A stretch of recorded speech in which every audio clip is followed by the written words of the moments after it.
of you for making time to come think about our future together and what it is that we want and what we don't want as we go forward. I'm going to be very brief.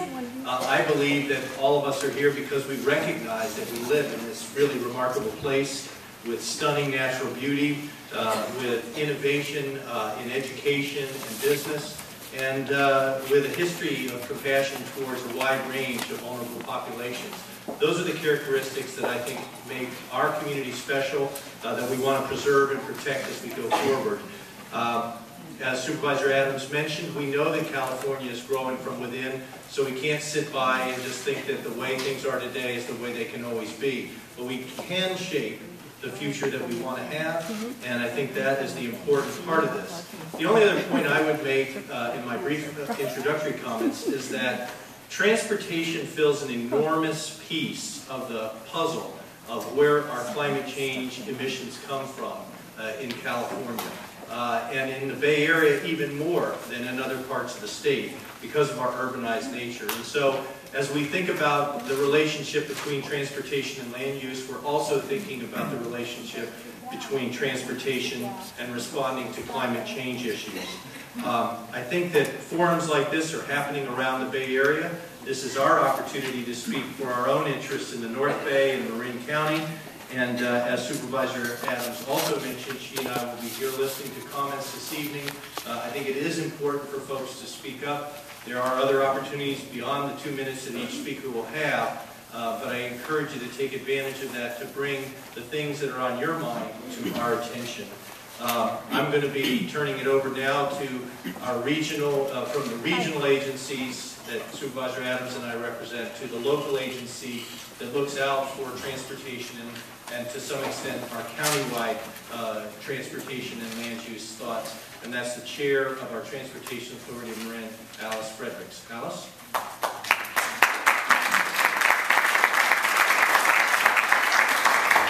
Thank you, and thanks to all of you who took the time to come here and care about our future and tell us about how you see our community and what's important to us. We're here for a dialogue about land use and transportation. These are two subjects that are critical to our future. Land use issues are a local concern. It's a topic that engenders a lot of passionate debate in Marin County.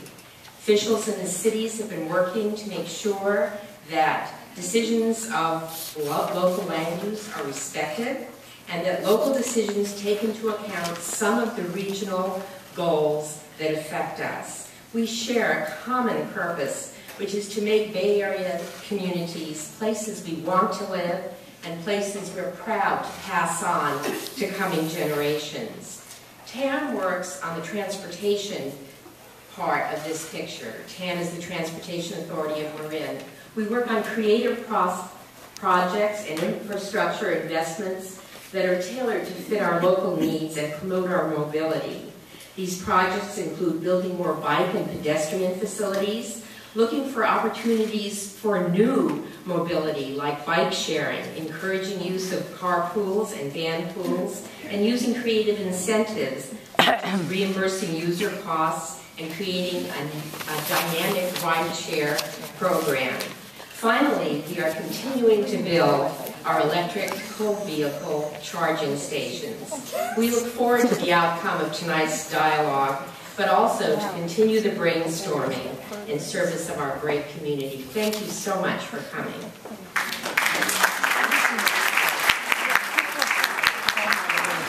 In a moment, I'm going to introduce our facilitator, Lou Hexter, but first I'd like the staff, I've been asked, the staff wants to present a short video that will provide some context for the One Bay Area plan.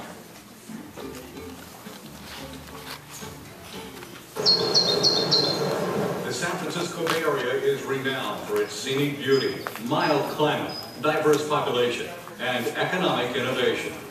Our population is expected to grow from about 7 million people today to 9 million people by 2040. So like many other large urban centers, the Bay Area must face the challenges of serving this future growth. How can we accommodate where people want to live and work? What kind of transportation system do we need? How do we plan for this growth while conserving open space and agricultural lands? And most importantly, how can we sustain our region's wonderful quality of life for future generations? That's what Plan Bay Area is all about.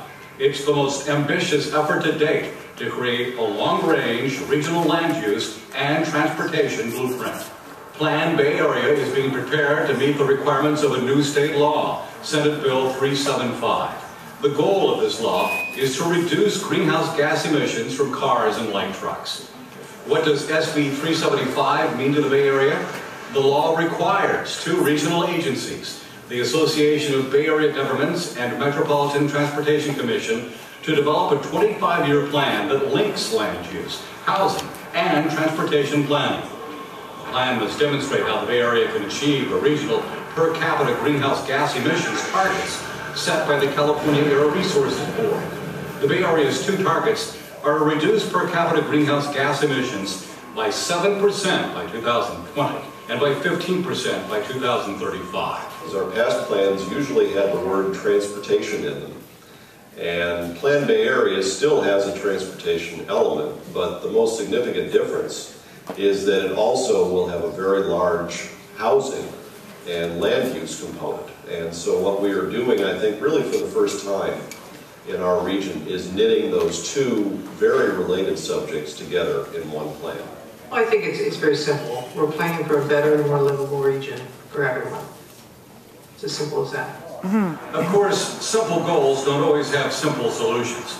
That's why MTC and ABAG are engaged in the complex task of modeling and analyzing possible transportation and land use housing scenarios, seeking input from local government partners, and holding public workshops to hear directly from the people who live in this region. The 5 alternative scenarios that have been developed today really look at different pathways to focused growth. Not likely that we'll be saying, well, here's the one that's the magic bullet. The preferred scenario will likely be some kind of a hybrid amongst these 5 scenarios, not any single one of the scenarios. We have to choose a preferred alternative of how we want the region to grow, what we want our landscape to look like in terms of development as well as transportation investment, what sorts of strategies can we pull together to protect the environment, to grow the economy, and to make sure we promote social equity. Social equity. You have to build a corresponding need, or you have to build something that's job related. That can make it work. Public participation is key to the success of Plan Bay Area. The public's role here as a partner is that really for this project and this program and this strategy to ultimately work, we need everybody's buy-in. It isn't just where the government's going to magically wave a wand and everything's going to be solved. We need people from the ground up knowing what's going on and being willing to participate directly in making this a truly sustainable strategy. Officials emphasize that Plan Bay Area will only be successful if it is supported at the local level. How we plan these areas is ultimately up to local governments. What gets adopted into local zoning is the choice of a local government and its elected officials and the citizens that live there. Agency officials say they hope the public will weigh in on some of the tough decisions and trade-offs needed in these difficult economic times. You only have to think back to the Great Depression to know what this region can do, even under extreme adversity. We built the Golden Gate Bridge and the Bay Bridge during that depression. We built the Caldecott Tunnel. If we can do that in the worst economy that modern world has ever faced, I'm very confident there is a lot we can do today. If we could pull together. MTC's executive director warns that creating a sustainable future isn't as simple as building more big bridge and freeway projects. Our bigger challenge right now, frankly, is to maintain the ones we've built. But we're also using a lot of funding to maintain and expand our public transit system, to get more bike paths and bike lanes out on the roadway. And transportation for the future needs to enhance our air and our bay. The state law that established BCDC over 40 years ago directed the Commission to plan for San Francisco Bay as a single unit where the impacts on one part of the bay could affect the whole bay. The vulnerability assessment we did shows that over 100 miles of roadways, including Bayshore Freeway and other important arterials, are vulnerable by the end of the century to flooding from sea level rise, as well as over 4 million population. The Bay Bridge is high enough to be above sea level rise,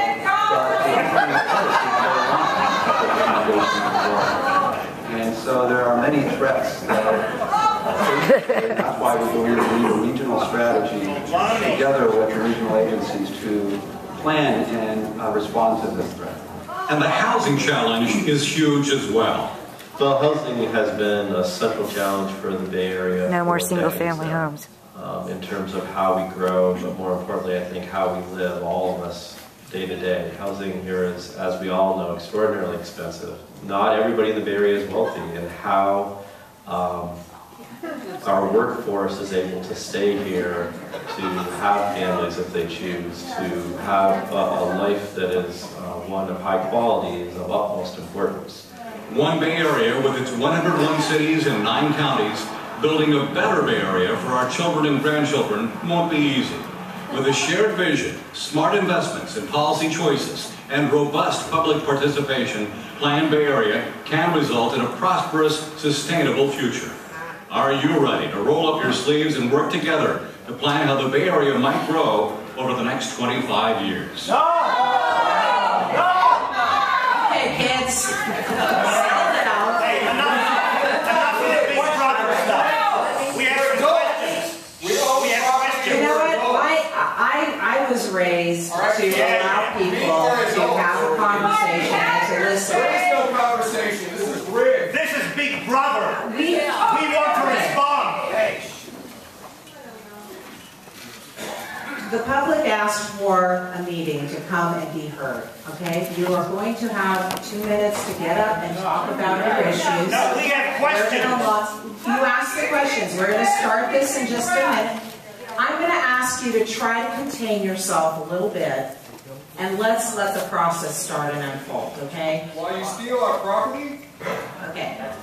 I'm going to introduce a facilitator. If this gets to the point where we're not having a conversation with good public input, where we can hear all of the different perspectives, then there's no value in being here then. Okay? So I want to hear the people that want to have opposing views, positive views. What about it is upsetting to you? I'm seeing signs out there. Please come to the microphone and use your time, and let's try to be respectful of each other if we can. I know we can do this. Let's give it a shot. And with that, I'm going to turn over the facilitator who's going to try to help us get through this, Lou Hexter. And she's on, thank God. Good evening, everyone, and thank you again for coming out. I really appreciate your being here. And I know that many of you are here because you're very interested and passionate about what is going on in this process and the future for our community here in Marin and also throughout the region. So my job tonight is to just remind you about where we are in this process, what's coming up next, and also to introduce you to the program tonight and make sure you're clear on how the opportunities you have to participate this evening. So just to start out about where we are in this Plan Bay Area process, this is the second round of public outreach that we've had. The prior one was in May when we introduced the planning process to you, and tonight we're coming back with a few areas of input that we're looking for from at this point, and that will be wrapping up here in the month of January. We'll be summarizing the findings from all of these meetings and workshops throughout the next couple of months, and that will provide some input into a recommendation for a preferred scenario that will be considered by the ABAG and MTC boards. That recommendation will be occurring in April of 2012, this spring, and again being put before the boards and deliberated in May and June.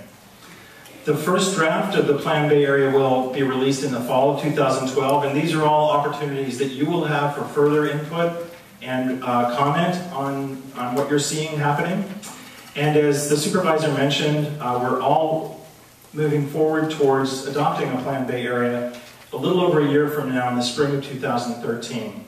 So we want to make sure that you will not have an impact on this plan. No action is not up there on the board. let me ask one more time. Please do not speak out. We have some time for public comment. There is never time for public So comment. the website that is shown here is another opportunity that you have to stay informed about this process, provide input into the process. There is an opportunity for you to sign up to be notified whenever updates are provided on this site. So I encourage you to sign up for those updates. They're delivered directly to your email, and you can keep up to speed with what's going on here. So tonight what we are really interested in hearing from you, in particular from the planning standpoint, are a couple of elements to this Plan Bay area. One, dealing with transportation and the investments choices that we need to make for directing the resources that are coming to the Bay Area. And that's entitled Transportation Trade-Offs, and that is Station A. It's directly across the hall from this theater. It's in the Manzanita room. And then the second station deals with land use, the other major element. And there we're going to have a dialogue and discussion with you about what you consider to be the quality of complete communities, what that looks like for you. That is in the Friends room, which is around the corner from this. I think you'll have some ushers that will help you, as well as signs. The last station is in this room. We've set this station up as a public comment, and we have some ground rules to help us have an orderly conversation here. And so you're welcome to join any or all of these stations tonight. You got a sticker when you showed up, and that was just our way of trying to manage the size of the groups. We have the breakout groups. You can start wherever you like, but this is a suggestion. We're going to be calling time at about 30-minute intervals, and that will give you an opportunity to check out a different station. If you're starting at Station A, maybe we can go to that slide. Probably had, okay, I thought we had this slide. If you start at Station A, you'll be given an opportunity to move into Station B. If you start at Station B, you can move to C and then A. Your choice. We just want to make sure that we have enough room for everybody to be comfortable in. Station C is the room here for public comment, and the ground rules that we've set up for tonight so that we can hear from as many people as possible. We have speaker cards, so once we've adjourned to the stations, you'll be given an opportunity to fill out a speaker card if you start here. We're going to have 2 minutes for comment. I'm going to call people up to the microphone as I collect the cards. We're really interested in hearing from as many people as possible, so if you've already spoken your 2 minutes, we're going to try and keep new people coming to the microphone. Perfectly fine for you to disagree or put forward an opinion that is different than what you've heard already, and we expect that. But we ask that you please do not shout or interrupt so that we can get through as many comments as we have. We also have the comment forms that you picked up at the front door. Those are very important as well to us. That's a way for you to document in your own words what you think about the process, what you think about the questions that we have before you. Please use those forms. In the event we don't get a chance to hear from absolutely everybody, that is our way of documenting what you have to say. And we're also aware that there will be some questions that are posed tonight, some of which we'll be able to answer and some of which we will not be able to answer. But we do make a commitment to all of you that the questions that are posed tonight, both the answered ones and the ones that are unanswered, will be posted to our website, as well as all the comments that are made from all of the stations. So if you don't get a chance to visit one of the stations, you can find out what happened there tonight by going to the website. One last item is that all of the comments from each of these workshops will be put up on the website. We are also doing a virtual workshop that'll be up in the next few days. So for folks that aren't able to come out to the workshops, they'll be able to go online, look at the videos, and respond to the questions that you saw in the comment form. So we're hoping that between coming out to the workshops and visiting our website, we'll reach out to a lot of folks. Just a couple of housekeeping notes before we adjourn to the breakout sessions. I think the announcement came about exits. The restrooms are also out in the lobby and to the left as you came in. And I also wanted to mention that MTC and ABAC do have a videographer here. There was a notice at the front table. We're audio taping and videotaping these meetings, and just wanted to inform you of that. I think there's other videotaping going on as well, but we just wanted to let you know that the meetings are being documented for the agencies, and but we are not interviewing anybody. So we just wanted to mention that to you. So with that, let me invite you now to join the station of your choice. You can start with station A, station B, or station C. We have some questions. Where are the questions? These questions are rigged. In these workshops, they are completely rigged, biased questions. Excuse me, you know. Or the cards. You have the opportunity. I don't know. If you want to stay in here and provide the public comments. Why?